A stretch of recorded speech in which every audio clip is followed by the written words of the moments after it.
Méditation du 29 décembre. Il dit et la chose arrive. Les cieux ont été faits par la parole de l'Éternel et toute leur armée par le souffle de sa bouche. Car il dit et la chose arrive. Il ordonne et elle existe. Psaume 33, les versets 6 et 9, version du second. Il est probable que plus d'une fois tout au long de cette année, vous ayez pensé. Le pasteur Polenko a dit que nous verrions une promesse chaque jour. Mais je n'en vois aucune dans ce passage. Je m'explique.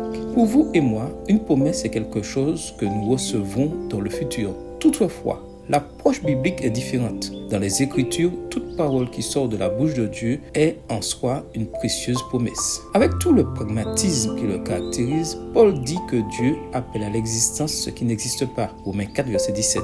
Dieu est apparu à Abraham, alors âgé de 99 ans, et lui a annoncé « On ne t'appellera plus du nom d'Abraham, mais ton nom sera Abraham, car je te rends père d'une foule de nations. » Genèse 17, verset 5. Sur quoi le Seigneur a-t-il basé sa décision d'appeler père d'une multitude d'enfants un homme qui n'avait pas d'enfants? Sur sa parole.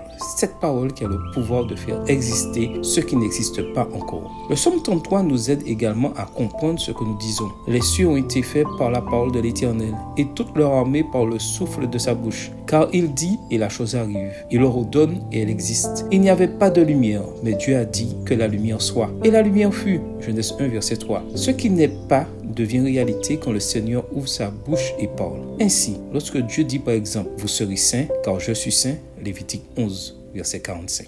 Ce commandement constitue la promesse que nous serons saints parce qu'il a dit. Selon Ellen White, lorsque Jésus demande « Soyez donc parfaits comme votre Père Céleste est parfait », cet ordre aussi est une promesse. En d'autres termes, chaque commandement que nous trouvons dans la Bible est en réalité une promesse. Ainsi, il y a en chaque chapitre des Écritures de précieuses promesses pour chaque circonstance de la vie. Amen. Bonne journée à vous et que le Seigneur vous bénisse.